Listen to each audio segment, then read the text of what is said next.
Hello and welcome to Talk This. It's dangerous to podcast alone. I'm your Rumble-capable host, Madelyn. I'm your adaptive triggers host, Emma. And welcome to this week's show. It's a side quest, and it's Emma's turn to pick our topic. So, Emma, without any further ado, what are we going to be discussing on this week's show? This week we're going to be talking about the wide and wonderful world of controllers and console peripheral attachments and such. Some of it very wide. Yeah. You've seen that original Xbox controller.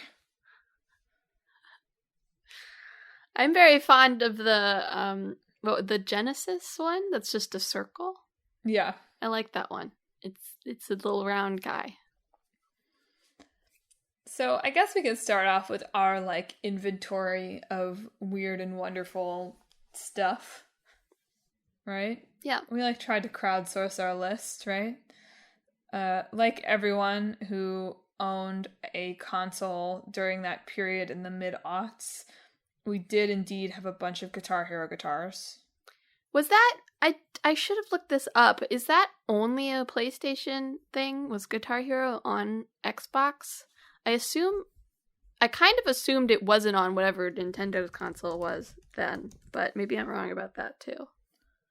There definitely are Guitar Hero Live for Xbox. Guitar Hero World Tour. Guitar Hero definitely on Xbox 360. I don't know if it was on Nintendo. Because those had cords, on Nintendo right? DS. That sounds lame as heck, though. I assume they didn't adapt to the Nintendo DS, the Guitar Hero. Oh, but you know what? I'm looking at it. Guitar Hero 3 Legends of Rock for the Nintendo Wii. How did that work? I guess maybe by then they had them wireless? I feel like ours were wired. They were. Well, we were Guitar Hero early adopters. I'm saying adapters because I'm thinking of controllers. We were early Guitar Hero adopters. I was talking about this morning.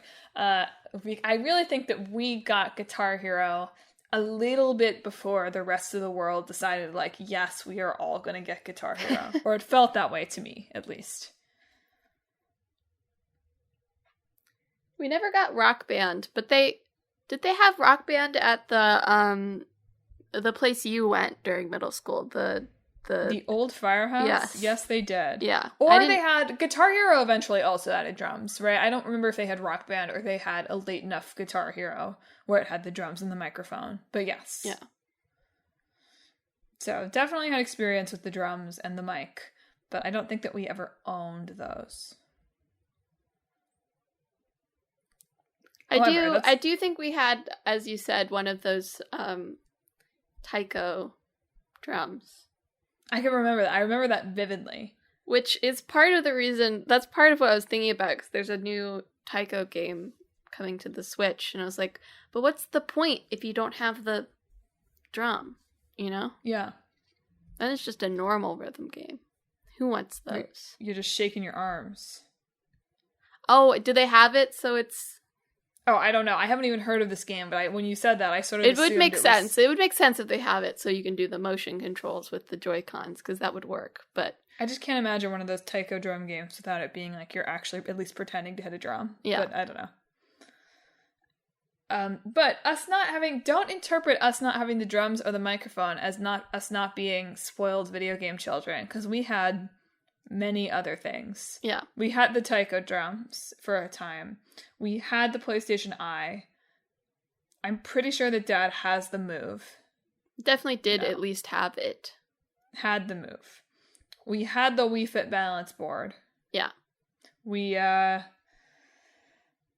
a bunch of DDR dance pads. Yeah. So, we still had... Don't worry about us, listeners. We had stuff. Yeah. Just because we were deprived of the Rock Band drums. I think besides the Wii balance board, though, we had surprisingly few peripherals for the Wii. Considering how many there are. out there, both first party and third party. Well, I'll say it, like, we had a Wii, but we didn't play much on it except for Wii Sports and Wii Fit. I mean, we were, like, longer term Wii Fit users than I think a lot of people who bought that game were, but Yeah. like, I remember we had the Zelda game, and I, like, never got past, like, the first couple hours. Yeah. Yeah, I remember that. We had Twilight Princess, I think. Yeah.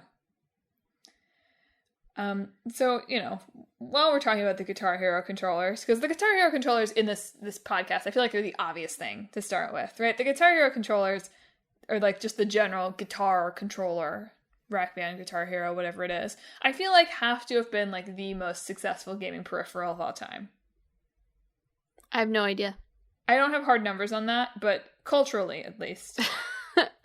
Maybe we'll talk about the R.O.B. later. I'll grant a special like distinction to the R.O.B. Those, I mean, beyond the the R.O.B. being an enduring like character to an extent, those didn't sell very well. So okay, a bunch of stuff I read though was like he saved the gaming industry. Okay, so we'll get there. But I was like, all right. Maybe there's a case to be made for saving the industry after the Great Crash. But surely there's no other, at least at like speaking from like the cultural relevance perspective, I'm sure I can go back and be like, actually, the Duck Hunt gun sold better in 1992 or something like that. But I feel like the Guitar Hero guitars are like the most enduringly popular weird controller. Or I would be shocked if they weren't, actually. And so, I'll only say it once. I've said it before on the show. I'll say it again. Total waste that more games weren't developed during that, 3 to 5 year period where everybody had a bunch of guitars in their house to, use those guitars for things that weren't Guitar Hero. Absolute waste. We will never, ever, ever, I think, have that kind of saturation with, non-intense gamers again for a weird controller until, maybe VR takes off. Well, it's like, I didn't look into this, and I don't know if it would be even documented anywhere, but I assume it was a third-party controller, so I do wonder if there was just, you're not allowed to.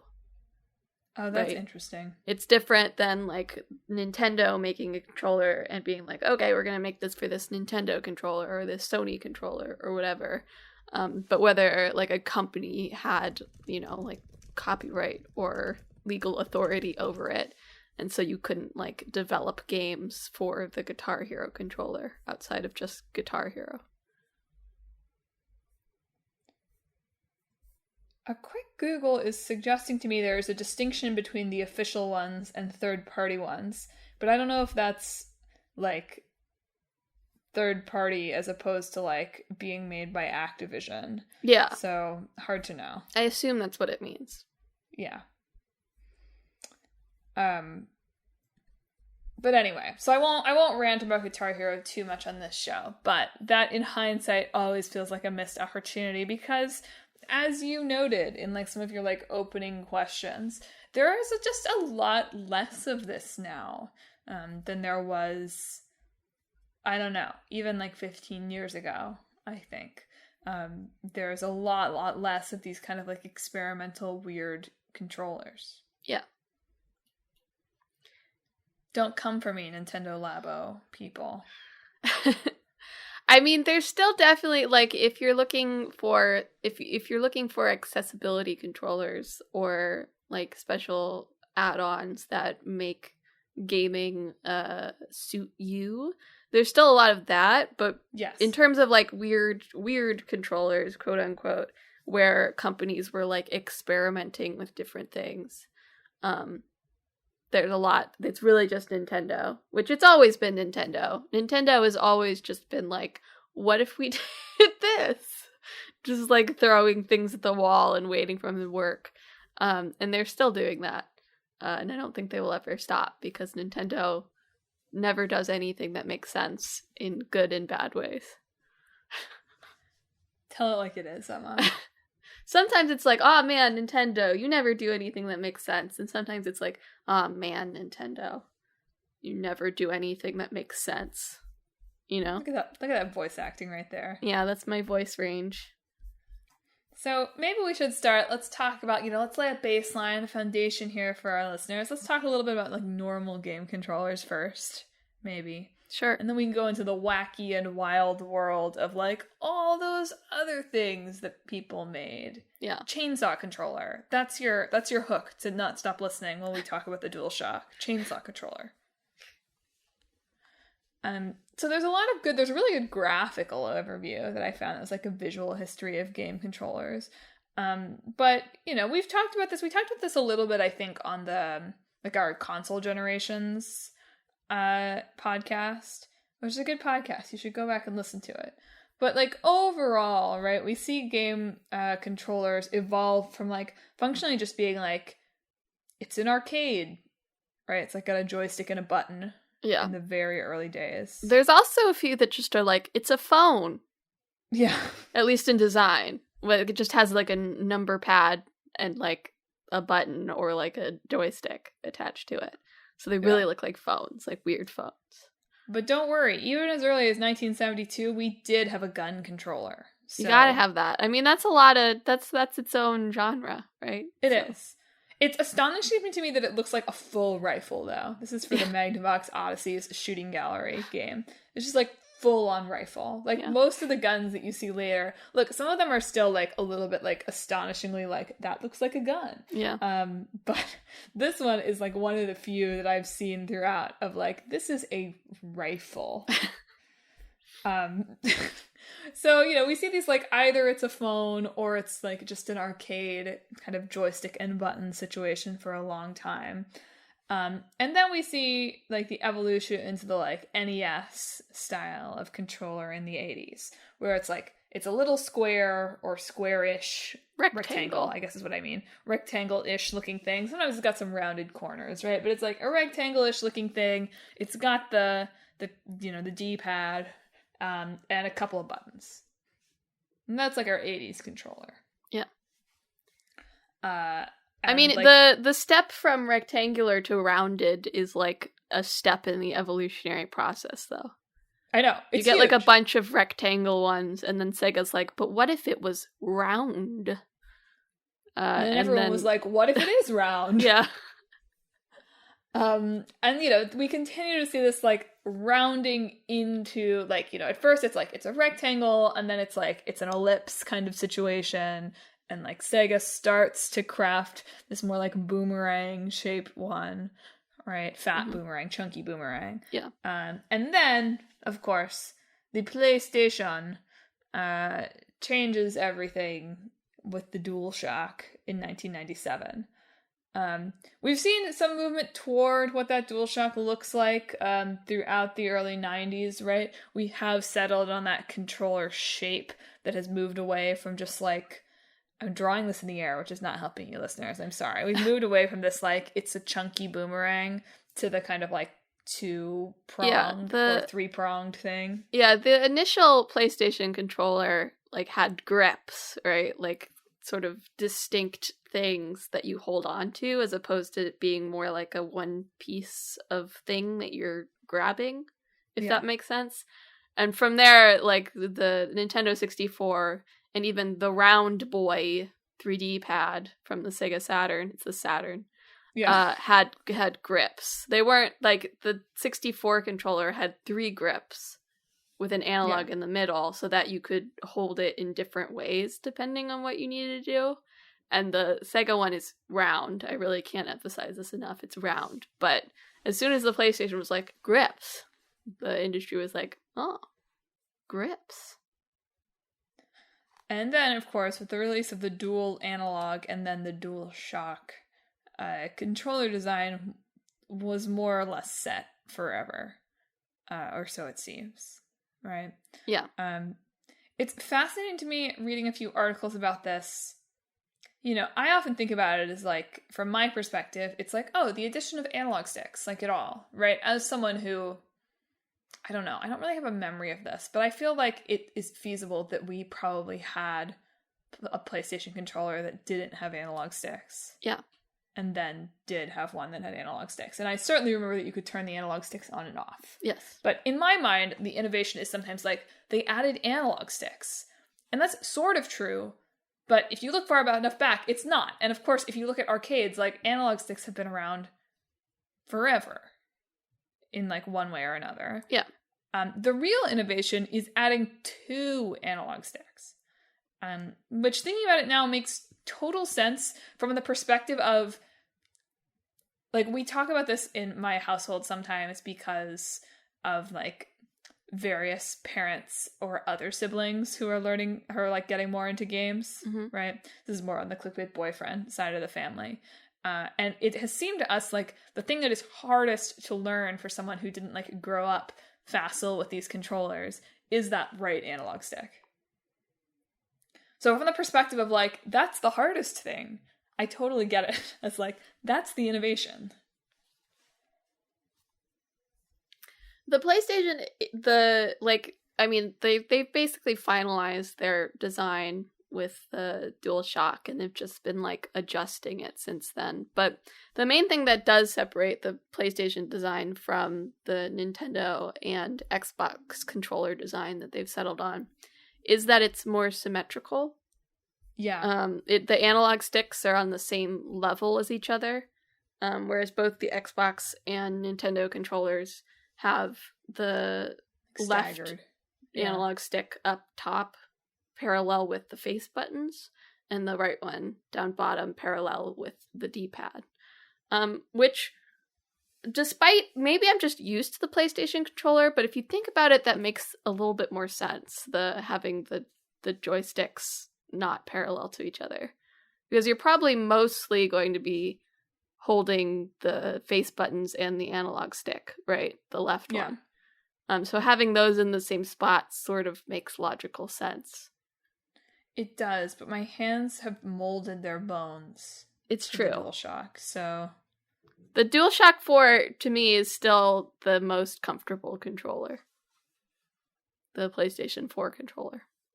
I haven't done a lot of going back and forth because as we all know, my PlayStation 4 is on, like, hospice care. So... Yeah. The PlayStation 5 one is basically the same if you look at it. It's just a little bit heavier because it has all that stuff in it for haptic feedback. And as we all know, Emma has baby gamer hands. I have baby gamer hands. There was, I don't know if you saw this anywhere, when they announced the PS3, they did have this, like, funky looking, like, true boomerang controller that they showed, and everyone was like, what the heck is that? That looks awful.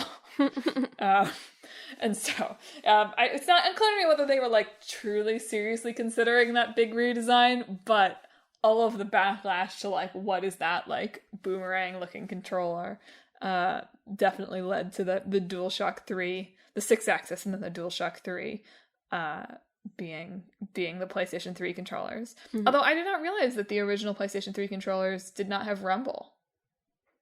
Yeah. That's so wild. What a weird thing to have to take away. Another thing I learned researching this episode is everybody freaking loves rumble is apparently the most important thing. Yeah, the PlayStation 3 controller sucks.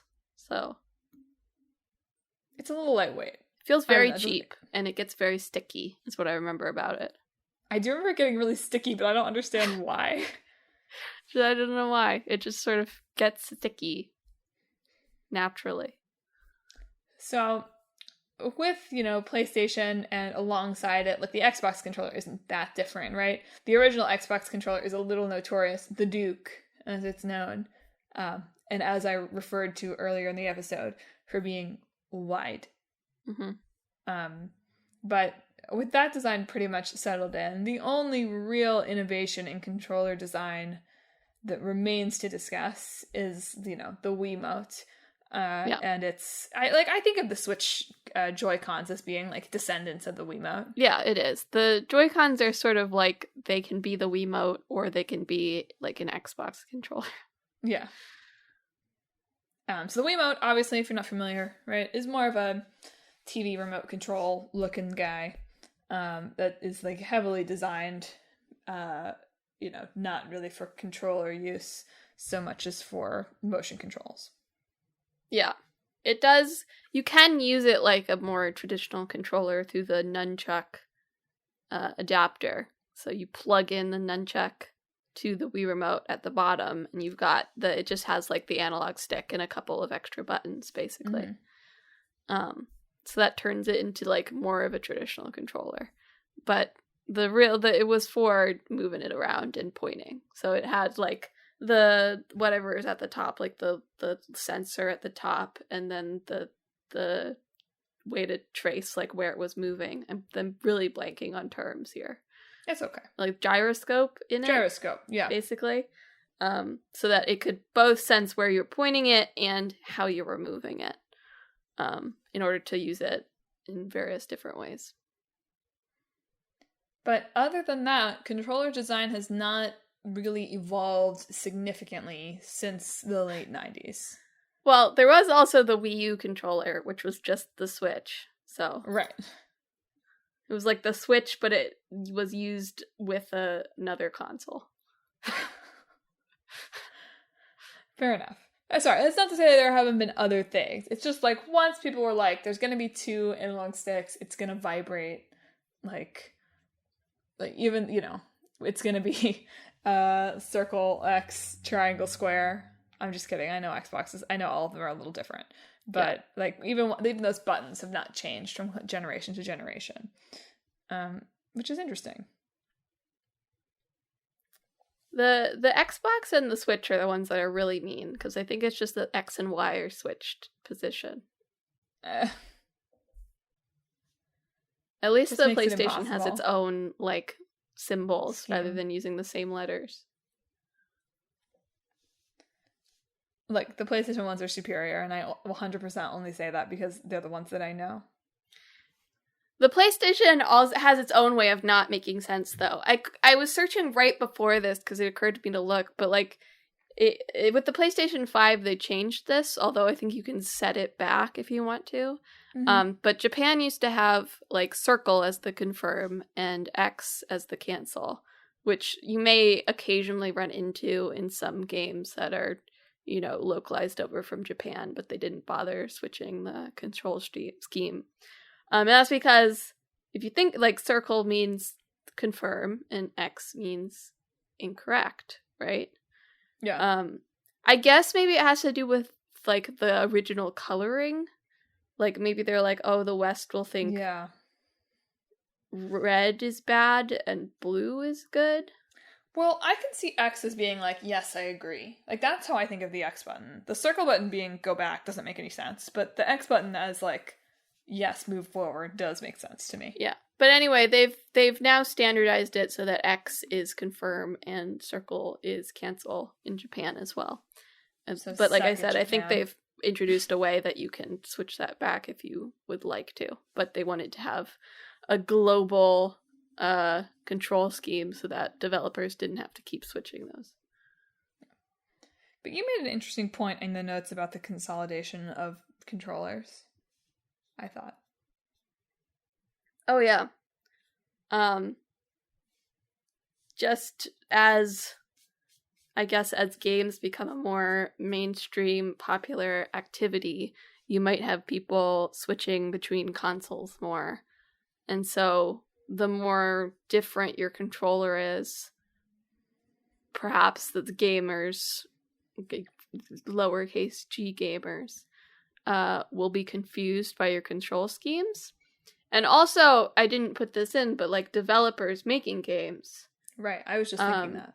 In terms of having to make different control schemes, which I'm sure there is still a little bit of that with like the Switch, for example. Yeah. If you're making the game for the Switch, you might have to think about like, well, can someone play this with just one Joy-Con or something like that? But it's not so far off from the PlayStation and Xbox designs that you'd have to totally redo it.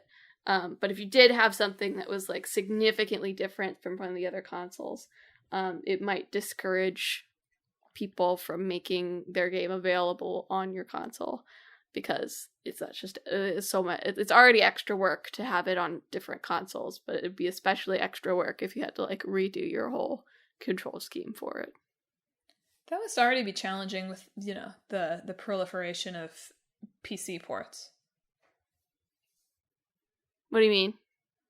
Well, I don't know. I mean, I know real Yakuza use a gamepad, right? But I mean, I think that's a common complaint of PC ports is they don't is developers not really thinking about keyboard and mouse controls and just expecting you to use a gamepad plugged into your controller.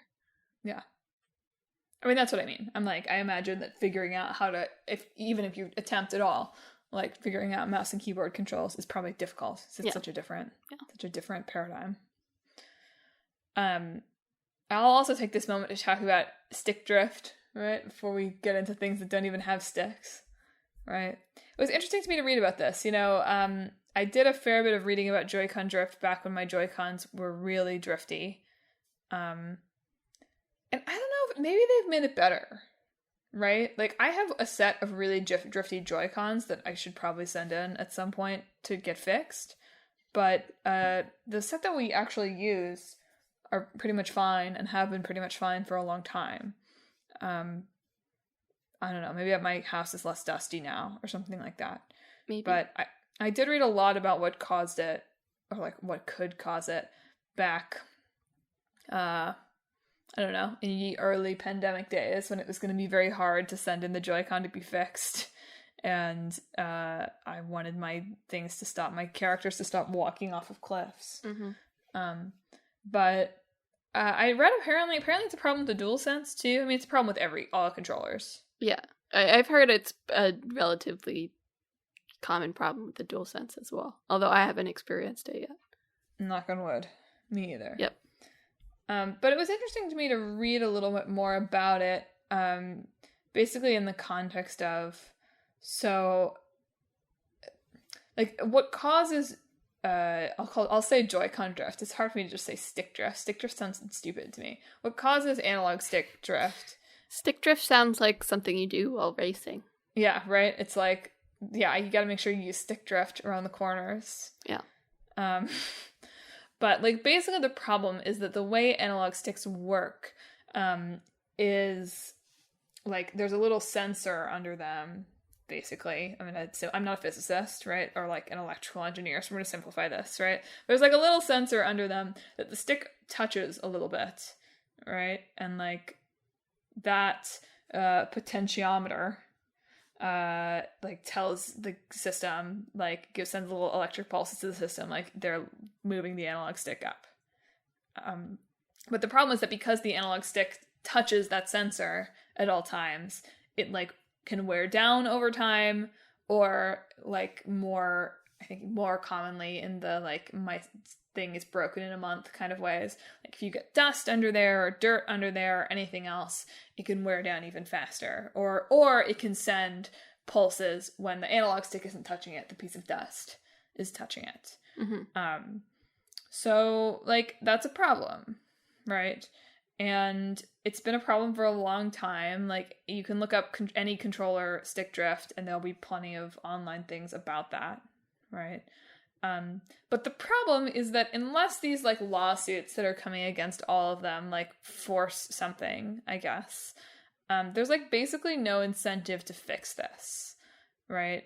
There is apparently technology. I read a lot of stuff about the Hall effect, which again, I don't really know what this is, but it has something to do with it would be measured with magnets as opposed to the little sensor dude, right? And basically would eliminate friction as a problem in wearing these things down over time. Mm-hmm. But because these controller designs have been set for 30 years now, basically almost 30 years, nobody really wants to go around and mess around with it, and everybody does it the same way.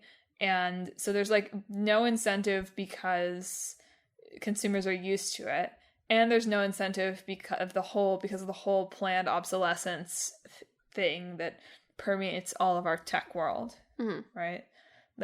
Even if you were to be upfront about the fact that actually the controller is gonna wear down after, I don't know, 1,000 hours worth of use, right? We expect that after 1,000 hours use of that analog stick, it's the sensor is gonna have worn down and it's gonna drift, right? Even if people decided they were going to be upfront about that, well, people will just buy new controllers and they'll make more money. Yeah. Right? So there's really, unless there was some kind of true mass revolt, which will never happen, or unless there was some kind of true third party that like fixed this issue and everybody migrated to them, which won't happen. I mean, even if there are third parties doing that, it won't, like, it's not going to supplant the DualShock. Yeah. Right? So, or the DualSense now, whatever.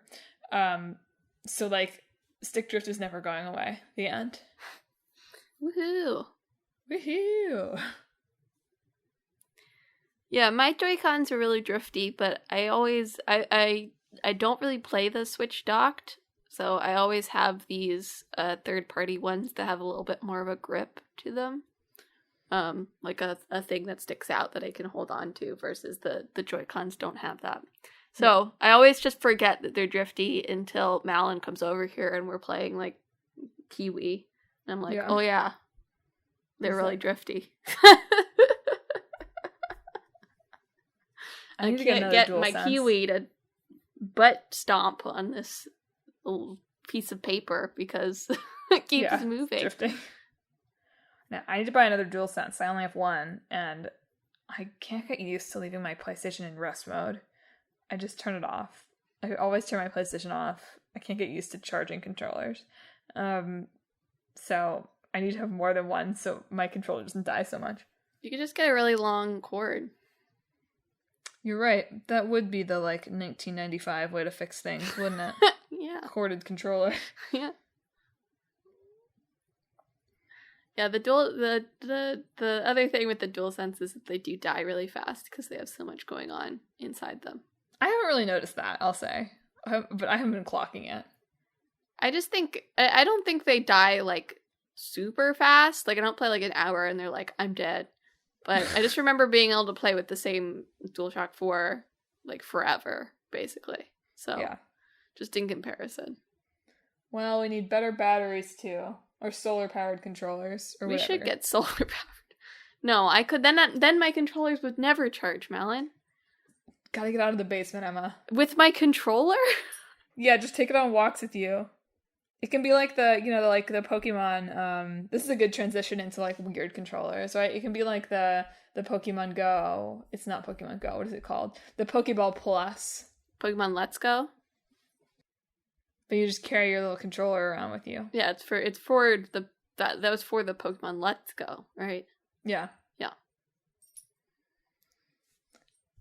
All right. So, now that we've introduced you all to the history of the game controller, why don't we dive into the weird and wacky, wonderful world of alternate controllers and other game peripheries? There are so many. There are so many. There really are so many. It's unbelievable. Nintendo and Sega during that time was just like making stuff, you know? That's putting it mildly. Yeah. Where do we even begin? Should we just, like, trade off? Should we just be like, what about this? And I can be like, that's weird. And sure, that sounds good. Go for it. Kick it off. Emma, what's your first weird controller? I really like the laser scope, which essentially the laser scope is bonkers. Yeah, it just looks, well, I mean, it looks like something that someone would wear on, like, Star Trek or something, you know? Emma, explain to the good people at home what the laser scope is.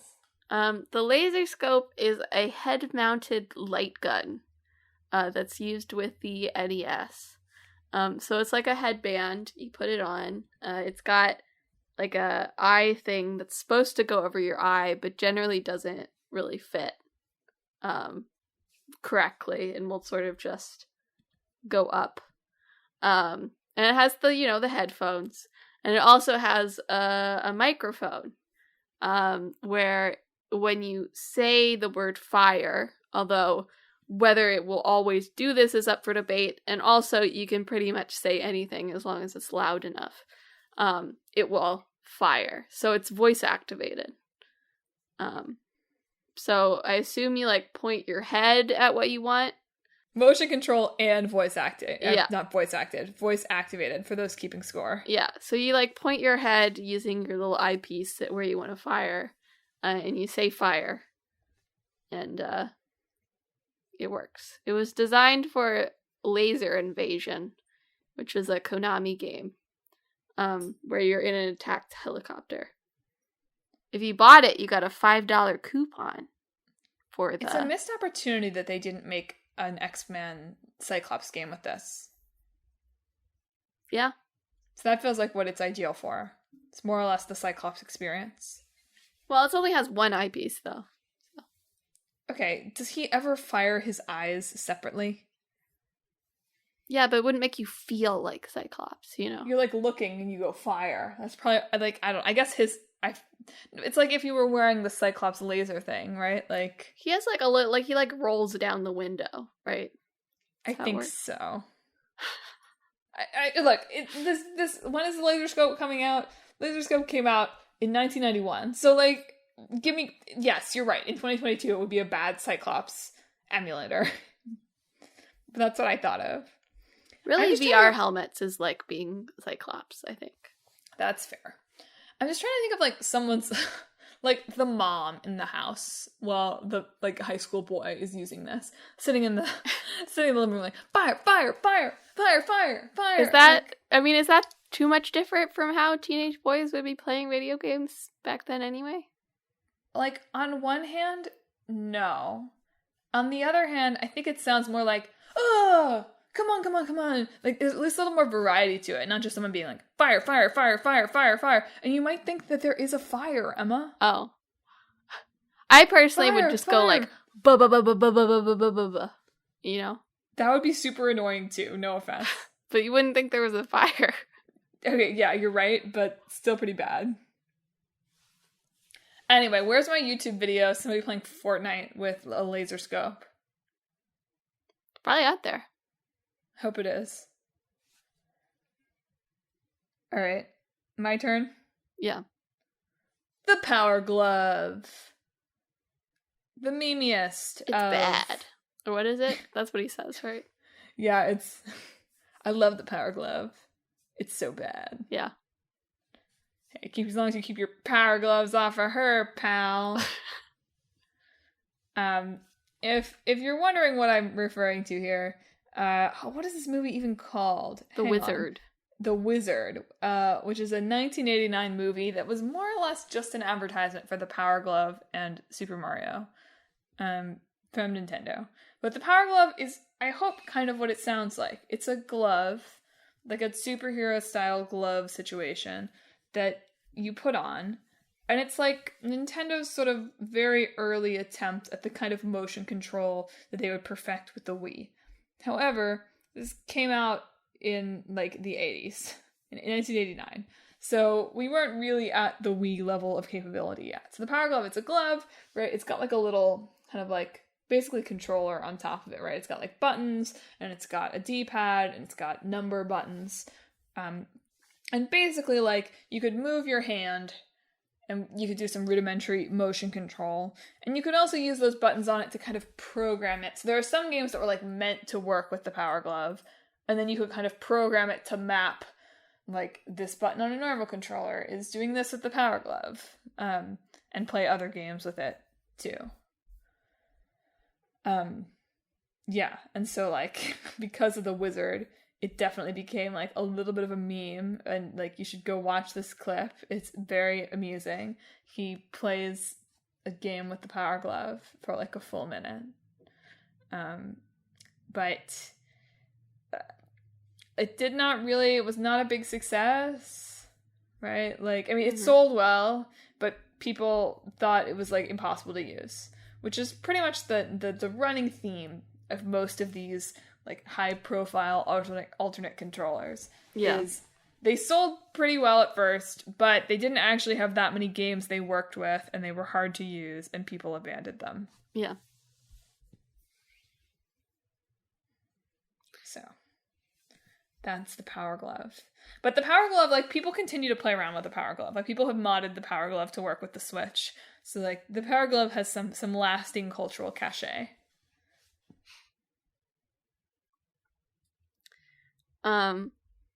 There's also the Sega Activator. This is insane too. Which is a full-body motion-based video game controller unit by Sega. So you put together this controller, and it's this octagonal space that you put on the floor that uses infrared beams to, like, sense your movement. So it's for the Mega Drive. And, you know, gaming companies have always been interested in virtual reality. But, like, the virtual reality we have now is still too expensive for home use, really. So they were trying to make things that were, like, sort of virtual reality, you know?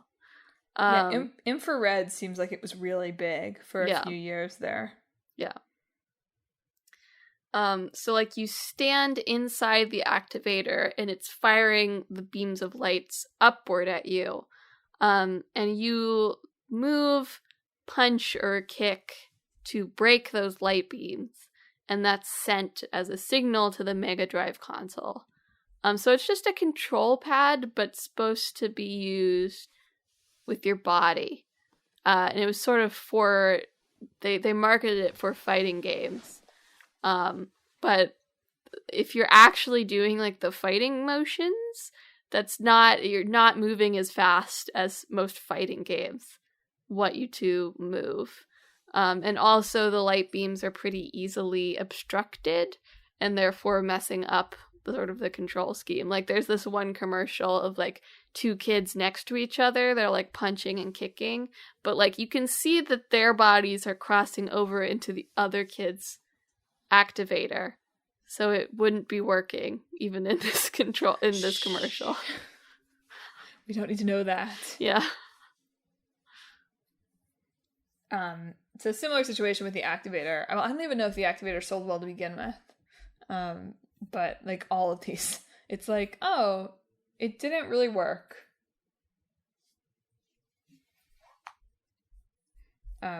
Especially because, like, again, you could only use the activator with, like, half a dozen games. Apparently they did make an improved one at one point with the Dragon Ball Z VRVS game. That they showed at shows. That worked pretty well, actually. Had more sensors. So let me do a rundown of just, like, weird and ill-advised ones, right? The fuzzy special edition Sonic the Hedgehog controllers. That's a bad idea. The Dragon Quest slime-shaped controller. Is that a bad idea? It's incredibly cute, you know. It's very cute, although I think you hold it upside down. That's more of, I think of the Dragon Quest one is not that old. I think of that more as, like, a novelty piece than it really is more of a novelty piece. I'm sorry, I know that wasn't being proposed as, like, an actual controller design. I'm just thinking of you making fun of the very round, like, I Sega like controller. It's round boy. Yeah, the just, fuzzy like, one like seems slime, like you play it on its butt.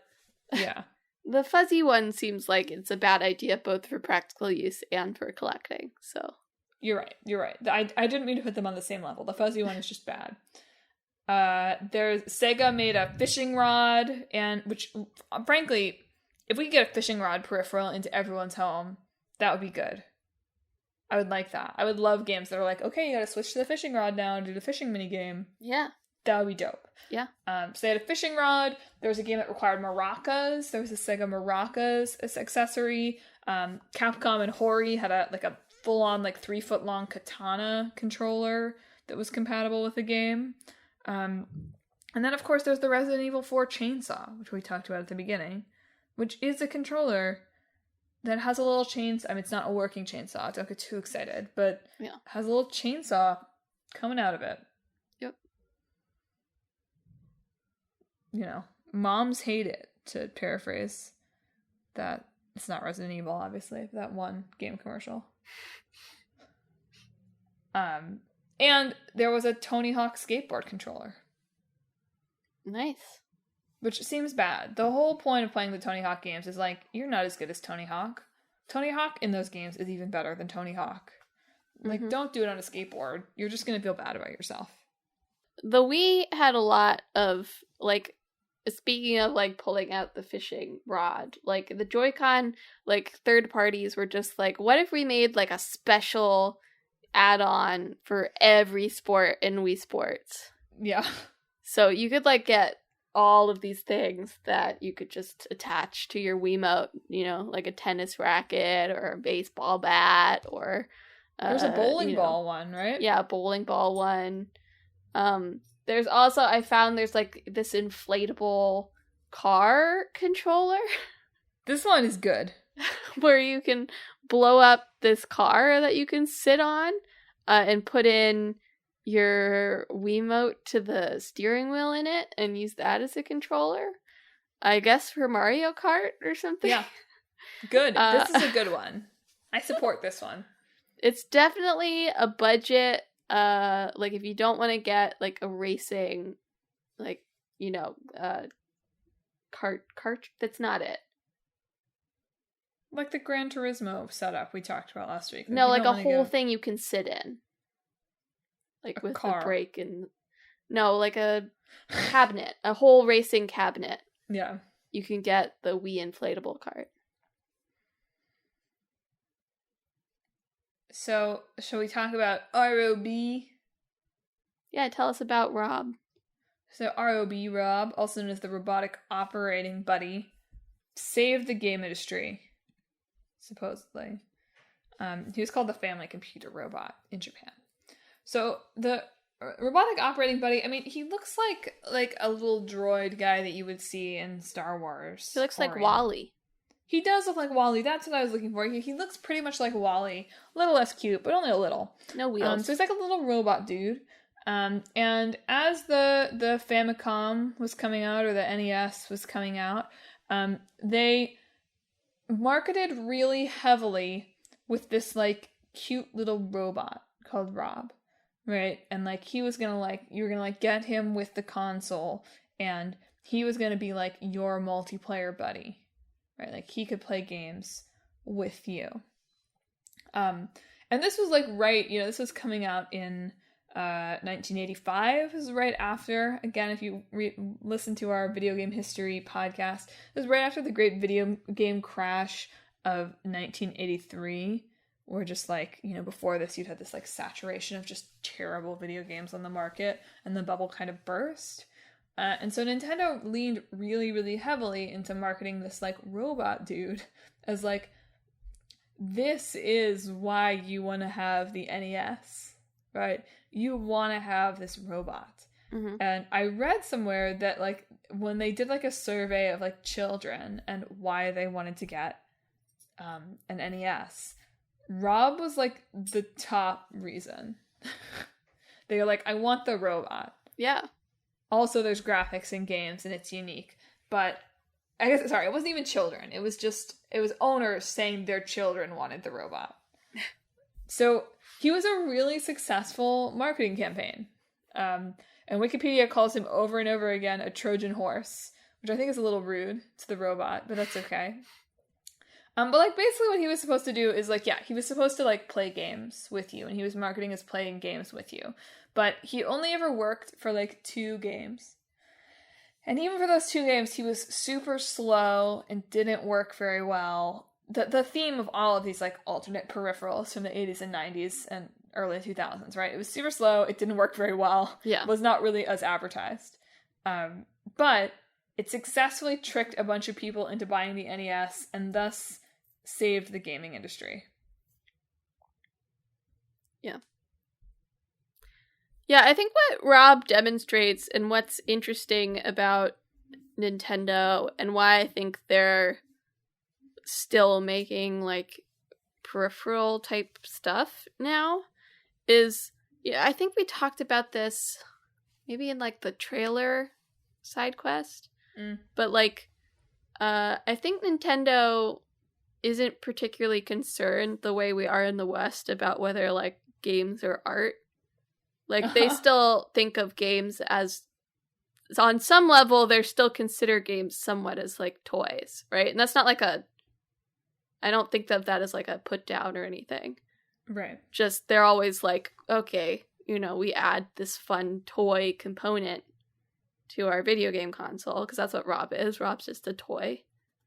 And the children want that, Like, what is the Labo is just a toy, right? Yeah. But it works with their video game console. I think that's a good way of putting it.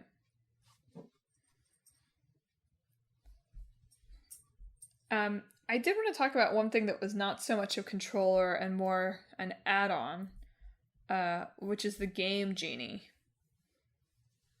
So I didn't realize quite how influential to like the current state of the industry, basically, that the Game Genie was. So if you aren't familiar with the Game Genie or its like followers, the Action Replay, the Game Shark, etc., basically it was a thing that you would plug into various game systems, right? The Game Genie was for the NES and the SNES and the Game Boy and like the Sega Genesis, right? But there have been more of these that are created sort of up through kind of like the PlayStation, basically. And it was a cheating device, right? You would plug it in, and like they had codes that they publicized, and it would create patches on the fly, basically, before patches were a thing that like you could download from the internet, right? The Game Genie would let you patch the game live in real time to like give yourself more lives or make the game easier or play as a different sprite or like bypass into areas you shouldn't be able to go to, kind of thing. And so, sort of unsurprisingly, it sold super, super well. It was really popular. They had like a whole subscription service going for like codes. They would publish codes in like the game magazines when new games came out, right? And also, unsurprisingly, Nintendo was not happy about this. They did not like the Game Genie. Although actually, it looks like the creators of the Game Genie, Galoob, which is a funny name. Louis Galoob Toys. They actually sort of sued Nintendo like ahead of time. Like they anticipated that Nintendo was going to sue them, and so like they kind of like initiated the case, basically, which I thought was interesting. But basically, Nintendo thought that this was copyright infringement, right? Specifically that it was creating like unauthorized derivative works. Yeah, that makes sense. Yeah. From Nintendo. Right, which Nintendo hates. Nintendo hates unauthorized derivative works. Yes. So, like, of course, the people of the Game Genie didn't think that, and so it went to court. And ultimately, like, they ruled in the Game Genie Galoob's favor that it was not actually creating derivative works because it wasn't permanently altering the work. It was only altering it like temporarily. So that was like a huge precedent that was set, that was really important, like in terms of the like current state of our, Twitch-based Let's Play live stream situation, right? The legality of those, some of that really dates back to this particular case. Yeah, I assume especially for modders. Yes, that's the other thing I was going to say. Yes, exactly. Also, like, any kind of a modding scene that exists basically stands on the shoulders of this particular case. Along with, there's, like, one other, I can't remember the name of this other case, Sega versus Accolade, which had to do with, like, reverse engineering. Right? So this case talked about, like, if it doesn't permanently change it, and significantly, like, part of the reasoning behind this case was there was no evidence that the Game Genie was causing people to not buy Nintendo products. Yeah. Which makes sense, right? The Game Genie doesn't, like, create its own games. Yeah, it's for using with Nintendo products. Yeah. Like, if anything, it's probably free advertising, right? Like, they're literally taking out ads for these new games to be like, here's the cheat codes. Yeah. So, like, that's funny. But there's this other case with Sega versus Accolade, basically where Accolade, like, reversed engineered their own Sega Genesis to figure out how to publish games that didn't have to go through Sega. And that was also ruled legal. So, like, the on the shoulders of this case that says it's okay to reverse engineer something, And this case, with the Game Genie, that's like, it's okay to make, it's not a derivative work if it's not permanent. Like, so much of the game industry, as it stands here today, relies on those two court cases. And it's interesting that all comes down to, like, a stupid little plugin that let you, like, play as a different character. Yeah. I assume that second one, because if I recall correctly, I think that, like, emulating a console is legal. Like, the illegal part is, like, the ROMs of games. Yeah. So, like, just I'm emulating, like, the Sega Genesis is obviously fine. Just like when you steal the games and have them online somewhere, that exactly. That's why everyone is like, we're assuming that you're using the cartridges that you've dumped, like, totally legally to use this. But yeah, exactly. This episode did make me want to do a side quest on parental controls. Well, there's your next idea. I was thinking about it. Did you see the thing about the homework first? Yeah. I love this. Just like basically just a padlock that you put on your NES. That was like one of the earliest parental controls. It's like, you know what? Maybe that I should still have one of those. Yeah. You could do it. You could set yourself limits, What would I even padlock today? I don't know. Your computer. I have Civilization, specifically. Don't even say that to me. Don't even say the word civilization to me. No, but I think it's about time for instrument controllers to make a comeback. I think that Trombone Champ has shown that we all need a trombone sitting in our house in the corner gathering dust. Honestly, I think if the makers of Trombone Champ made a trombone, I think that people would buy it. Somebody did mod one. Somebody did make one on their own. But I think if there was an official one, I agree. All right. Well, Emma, do you think fancy weird controllers are ever coming back, or do you think we're past that era? I think that we are in the VR era now. Which, they do have their own, like, weird controllers. And you might start seeing, like, even more expensive sets, like the ones you can get in, like, labs or whatever, where you have, like, the thing you can run on or whatever. Mm-hmm. Like, those exist for, like, physical therapy now, I think, in some ways. Yeah. Or can be purposed for VR games. But I don't know if we'll have, like, wacky controllers now. Just VR-adjacent controllers. I wouldn't be surprised if... Beyond Nintendo, obviously. Right. Nintendo, obviously, in its own box. It's funny to hear you say that, because I'm sure the people who were making the activator were like, well, it's the VR era now, so, like, probably we won't need any of this anymore. But assuming we are actually this time in the VR era, I would bet, here's my bet. Like, there will be a lot of, like, different VR headsets and stuff, but if VR gets really big and, like, actually becomes accessible to people, there will be, like, the VR sword controller. Oh, yeah, that's what I mean. Yeah. Just if there are weird controllers, I think that they will be tied to VR. So I think, maybe we're 10 years away from all of us having a little section in our homes of VR weapons. The vomit corner. The vomit corner? For me, with my VR set. Oh, yes. Exactly. The little corner in your house where Emma goes and throws up on her VR sword. Realism. Well, there are so many other controllers that we didn't even talk about today. I didn't even talk about the hot seat. We didn't talk about the keyboard controllers. There's so many. It's unbelievable. But any final thoughts? No, I think we're good. Well, listeners, thanks for listening to another episode of Talk This. It's dangerous to podcast alone. What video game peripherals or funky controllers have you owned in your life? Do you know if the Guitar Hero controllers were first party or second party or third party? Is there a controller you wish you could have had? Is there a custom controller for a game that you wish you could have had? when Kingdom Hearts VR comes out, you better believe that you're going to be taking your, like, you're going to be, like, chugging Tums, chugging Pepto-Bismol with your, like, VR Keyblade. I would have forgived the cloud ports of Kingdom Hearts onto Switch if it had come with a Keyblade controller that you could plug your Joy-Con into.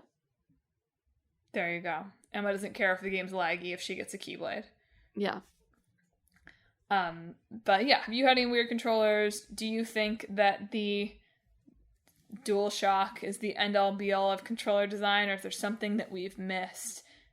Maybe we should bring back a third analog stick. Is the next frontier really buttons on the back of the controller? Really? Really? If you have thoughts of any on this, or anything else we talked about in the episode today, hit us up on social media. We're on Facebook, Instagram, Twitter, and YouTube at talkthispodcast.com. We're not at talkthispodcast.com. I'm sorry, I got distracted by saying the word Twitter. We're at Talk This Podcast. But you can visit our website at www.talkthispodcast.com. You can read all about the show, check out the games in the hat, check out the blog, and if you enjoyed the show, you should subscribe. We're on Apple Podcasts, Google Podcasts, Stitcher, TuneIn, Spotify, Pandora Podcasts, online and on the app, Overcast, Pocket Cast, anywhere that you can find podcasts, you can find Talk This. Next we get some games. Age of Empires. Of course it's Age of Empires. I've been talking about this all week. So tune in. For me, it's just in time. It was just the Age of Empires 25th anniversary. So there'll be so much Age of Empires to talk about. And so much of whatever the other game Emma just said. I don't know. I'm only going to be talking about Age of Empires. Alright. We'll do half and half-seas this time. Well, listeners, I started to do an outro, but I don't actually have an idea. So let's see where this goes. I hope that this week your robot buddies are effective, your PowerGlove is powerful, and the only stick drift you have is turning some sick corners on the racetrack.